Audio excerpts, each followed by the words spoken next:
This wedding will never happen. You can't join this family. The slap landed before the music even finished. 1 second, Enena was walking down the aisle, white dress pressed against her body, bouquet trembling in her hands, tears of joy already threatening her mascara, and the next second, the sound of an open palm against her left cheek cracked through the entire compound like a thunderclap. The band stopped playing. 400 people went silent. Even the birds seemed to stop. Enena stood frozen in the middle of the aisle, one hand slowly rising to touch her burning cheek, her bouquet now on the ground at her feet, her veil slightly shifted from the force of the heat. She did not fall, but something inside her did, something deep and quiet and private that had taken 28 years to build. The woman who had slapped her did not even flinch. Regina Donatus, mother of the groom, wife of the late Chief Donatus, owner of 3 properties in Abuja and 1 in London, stood in the middle of that aisle in her expensive purple asoke, gold gele sitting perfectly on her head like a crown, and looked at Enena the way you look at something you found stuck to the bottom of your shoe. You think this wedding is happening? Regina's voice was calm. That was the most terrifying part. It was completely calm. Over my body. Gasps moved through the crowd like a wave. Enena's mother, Flora, shot up from her plastic chair at the back because, yes, Flora had been given a plastic chair while Regina's family sat on cushioned seats with their names written on reserved cards and cried out, "What is the meaning of this?" Nobody answered her because at that moment, every eye in the compound turned to the groom. Martin Donatus stood at the altar in his perfectly tailored navy suit, white pocket square, fresh haircut, expensive cologne that Enena had bought him for his birthday. He stood there and looked at his mother. Then he looked at Enena. Then he looked back at his mother. And he said nothing. He did absolutely nothing.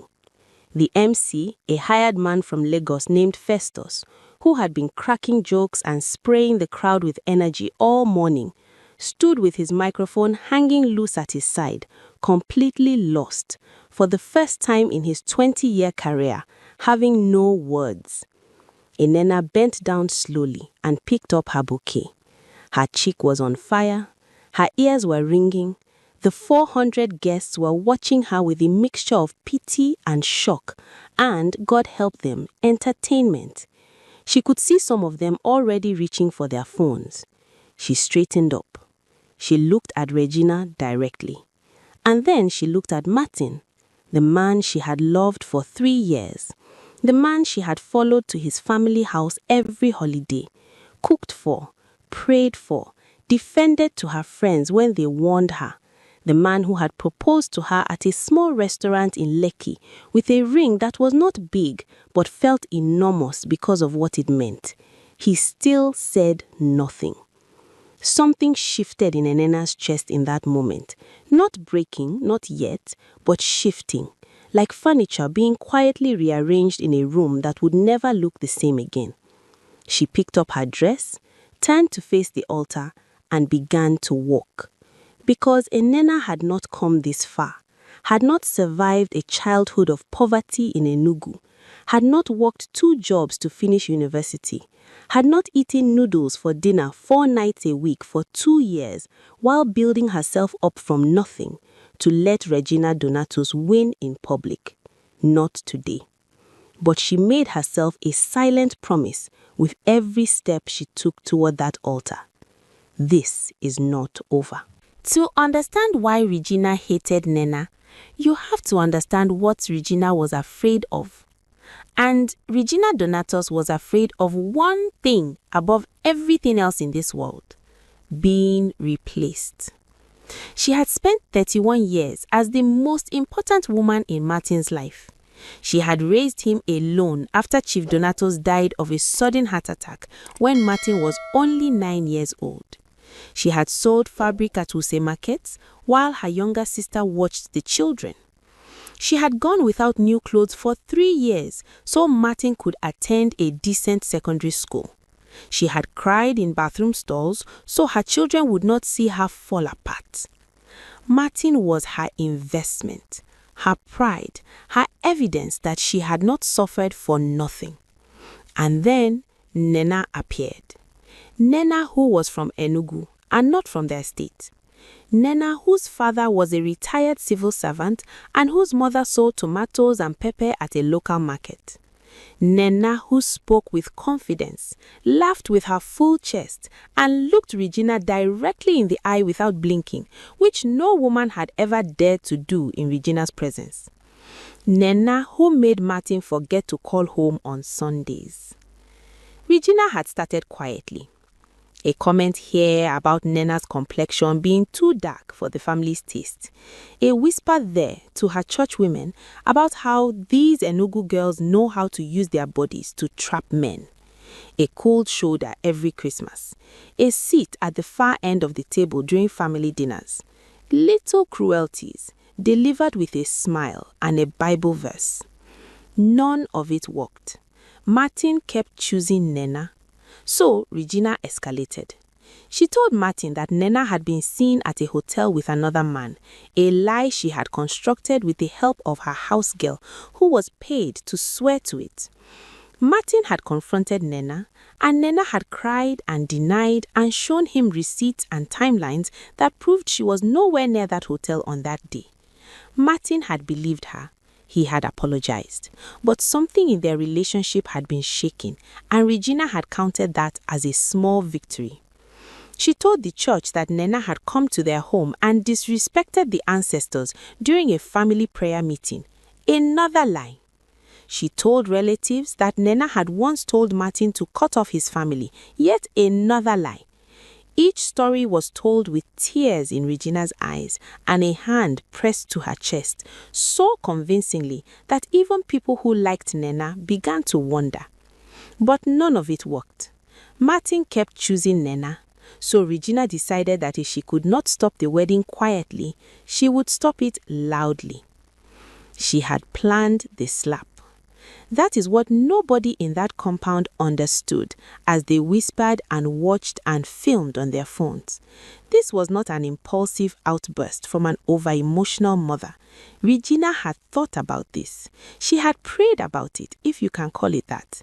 She had told her pastor, the slippery prosperity gospel Reverend Wilson, about her plan. And Wilson said, "Sister Regina, the Lord will not support a loveless union," which Regina had taken as approval. She had chosen the exact moment, the moment when Nena was most visible, most exposed, most dressed in her hope to destroy her in public. What she did not plan for was Nena's mother. Flora walked to the front of that compound after the ceremony while the guests were being served drinks and the MC was desperately trying to restart the energy with music, and she stood in front of Regina with hands folded and said in a voice like cold iron, "Madam Regina, I want you to know that I have seen your type before, and I want you to know that God is not asleep." Regina waved her hand dismissively. "Old woman, go and sit down." Flora smiled. It was not a kind smile. "I will sit down, but I will be watching." She went and sat down, but she pulled out her phone and made a quiet call, and what she set in motion that afternoon would not show its full shape until 2 months later on a Sunday service that Regina Donatus will never in her life forget. This story is just beginning, and you can already feel something big is coming. If you want to see how Regina finally gets what is coming to her, subscribe right now and turn on notifications. Every chapter hits harder than the last. 2 months after the wedding, Nena realized she was pregnant. She found out on a Tuesday morning, alone in the bathroom of the small apartment she now shared with Martin in Abuja. She sat on the edge of the bathtub, staring at 2 pink lines, And the feeling that washed over her was so complicated, she could not name it. Joy, yes, real, warm, fluttering joy. A baby, Martin's baby, something that was theirs. But underneath the joy, like a stone sitting at the bottom of a clear river, was dread. Because she knew what this news would mean once it left this bathroom. She told Martin that evening over dinner. He dropped his fork. He looked at her with his mouth slightly open, and then he smiled. The real Martin smile, the one she had fallen in love with, the one that started slow and then took over his whole face. Seriously? Seriously. He came around the table and hugged her from behind, his chin on her shoulder, and for a few minutes, the apartment felt the way it had felt before the wedding, warm and private and safe. Then his phone rang. It was Regina. Martin answered. He always answered, and within 30 seconds, his posture had changed. The openness left his face. His shoulders went up. He was a different man when he spoke to his mother, and Nena had long ago stopped being surprised by it, but it still stung in a quiet way every single time. He did not tell Regina about the pregnancy that night, but Regina found out anyway. 2 days later, on a Thursday, Nena came home from work. She was a logistics officer at a small company in Wuse, to find Regina sitting in their living room, in their home, with her own key, a key Martin had given her the first month they moved in case of emergency, which apparently included a random Thursday afternoon. Regina was seated comfortably, legs crossed, wearing a bubu the color of dried blood, a cup of tea already made and cooling on the center table. "Sit down," she said, the moment Nena walked through the door. Not welcome, not good evening, just sit down, as if this were her house and Nena the visitor. Nena dropped her bag slowly. She sat. "I want to ask you something and I want an honest answer." "Ask." Regina looked at her with those flat, assessing eyes. "Is it his?" The room temperature dropped. Nena felt the words land in her stomach like a fist. She breathed. 1 breath. 2. She thought about her mother. She thought about cold iron. "Get out of my house," Nena said quietly. "Excuse me?" I said, "Get out of my house, now." Regina stood slowly, the way powerful people stand when they want you to feel their fullness. "You are speaking to your mother-in-law." "I am speaking to a woman who just questioned my faithfulness in my own home. A woman who hit me on my wedding day and has never apologized. A woman who has lied about me to everyone in that family." Nena stood up. She was shorter than Regina, but she did not feel short. "I have been patient. I have been respectful. I have said good morning and good evening, even when every part of me wanted to say something else. But this, questioning my baby's paternity, this is the last time, Regina. The very last time." Regina picked up her handbag. She walked to the door. At the door, she turned and said softly, almost sweetly, "I know things about this family, my dear. Things that will change how you see everything. But carry your pregnancy in peace. We will talk again soon." She left. Nena stood in her own living room, shaking, not from fear, but from the effort of holding so much anger with nowhere to put it. She pressed both hands flat on the wall and breathed until her heartbeat slowed down. What things? The question entered her mind like smoke and stayed there. What things does she know? She did not have to wait long to find out. 3 weeks later, Martin came home from work looking like a man who had been carrying something heavy for days and finally decided to put it down. He sat at the kitchen table and did not speak for a long time. Then he said, "My mother told me something today." And Nena looked at his face, at the guilt and the confusion and the thing in his eyes that looked terrifyingly like doubt, and she felt the stone at the bottom of the river shift. "What did she tell you, Martin?" He looked at his hands. She said that before we met, you were engaged to someone else, a man named Lawrence, and that the reason the engagement broke was because He stopped. Nena stared at him. She showed me a photograph. "Of what?" "Of you and a man at a hotel." She said it was recent. The world tilted very slightly on its axis. Because here is what Nena understood in that moment, what turned the quiet dread in her chest into something colder and more focused. Regina had not stopped. She had escalated, and this time she was not just trying to hurt Nena, she was trying to destroy her marriage from the inside. And the photograph was a lie. Nena knew it was a lie, but she also knew with a sick clarity that lies told with enough confidence to the right people become their own kind of truth. She needed help. She needed someone who could fight this at a level she could not reach alone. She called her mother that night. Nena listened without interrupting. When she finished, the line was silent for a moment. Then Flora said, "Do you remember my brother, your Uncle Ben? The lawyer? He has been doing some research, Nena. Research into the Donatos family. Things came to his attention some time ago that he decided to hold. I think it is time to stop holding them." Nena sat very still. "What kind of things, Mama?" Flora's voice was careful and deliberate and absolutely without mercy. "The kind of things that explain why Regina is so desperate to control her son." Uncle Ben was a short man with glasses and a leather briefcase that had seen better days. He arrived in Abuja on a Friday evening, ate Nena's stew without ceremony, and opened his briefcase on the kitchen table after dinner, while Martin sat across from him with his arms crossed, clearly unsure why this lawyer uncle had appeared in his home. Flora sat in the corner and said nothing. She did not need to. "Martin," Ben said, laying documents on the table with the patience of a man who had waited a long time for this moment. "When your father died, what were you told about his estate?" Martin frowned. "He left everything to my mother, properties, accounts, the business." "That is what you were told. That is what happened." Ben tapped the first document.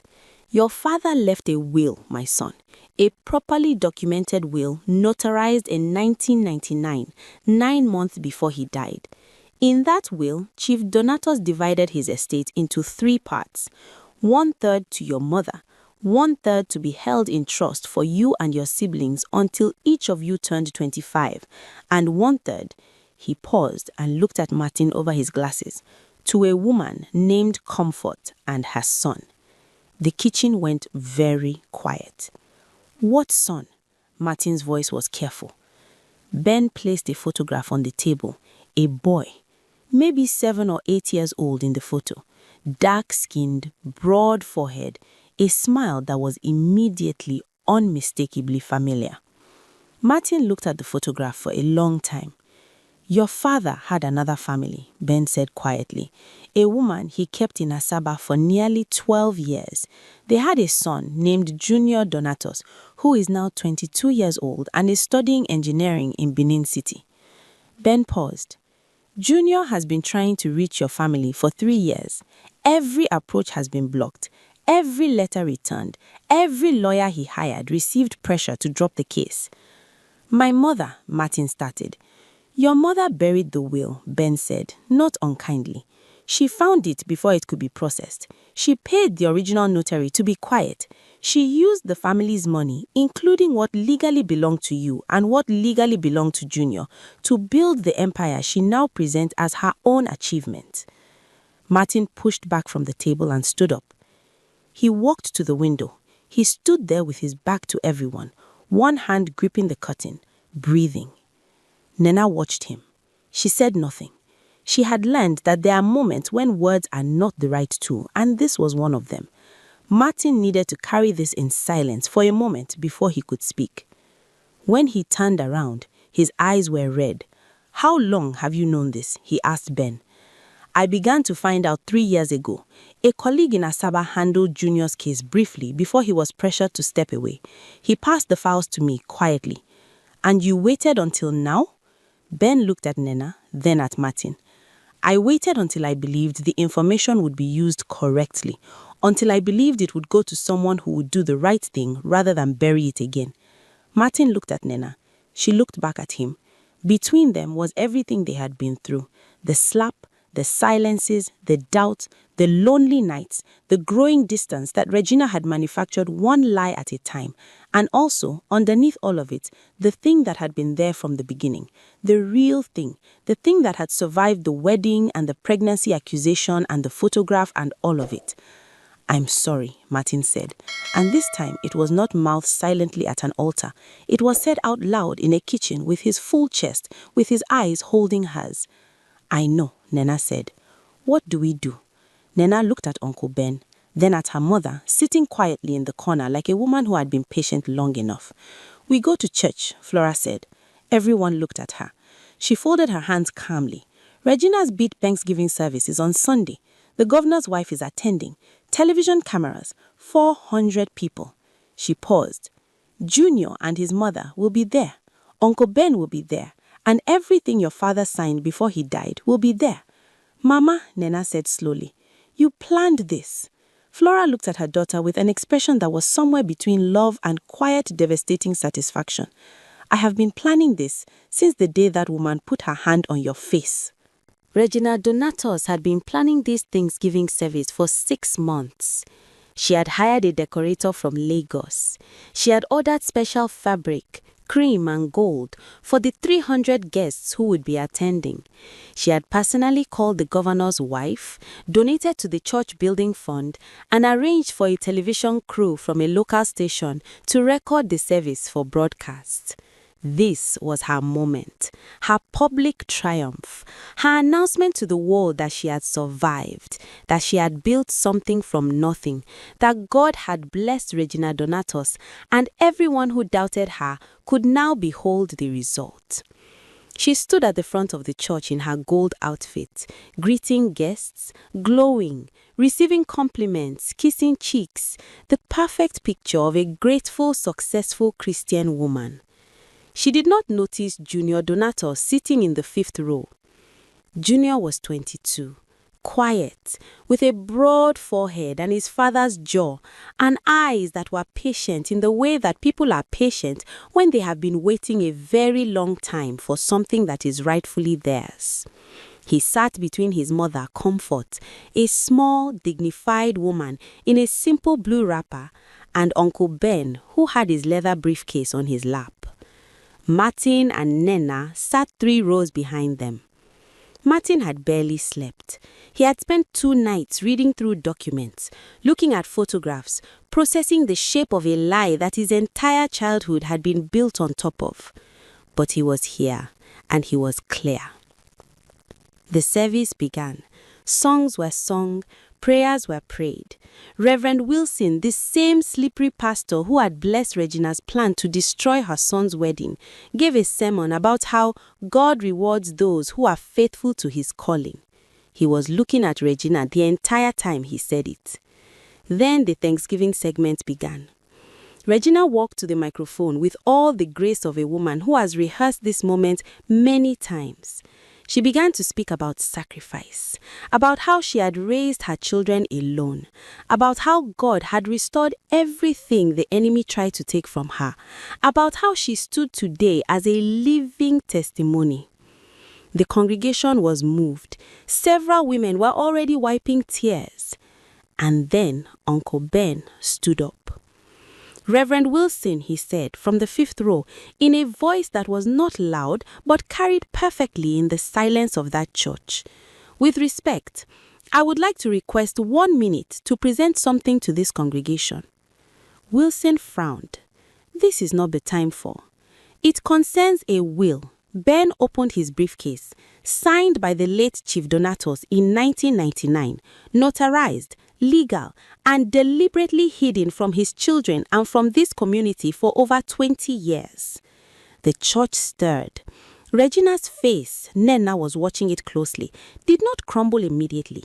It tightened, every muscle pulling inward, a fortress going up in real time. "This man is lying," she said into the microphone, her voice still controlled. "This is an attack. I don't know who sent him."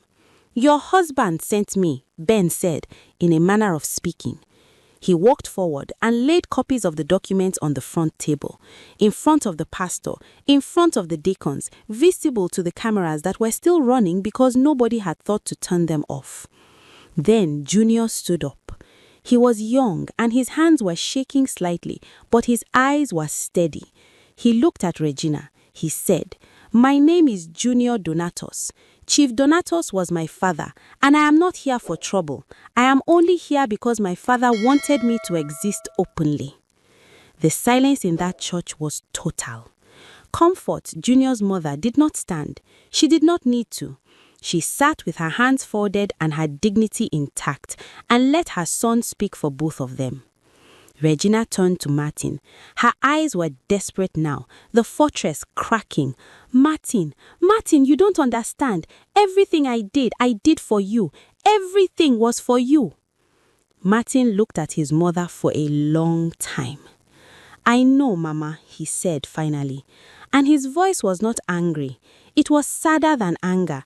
It was the sound of a son who has just learned that love and control can live in the same person and destroy each other. Regina sat down. Not dramatically, not collapsing. She just sat down, like the air had gone out of her, like the performance had finally exhausted its performer.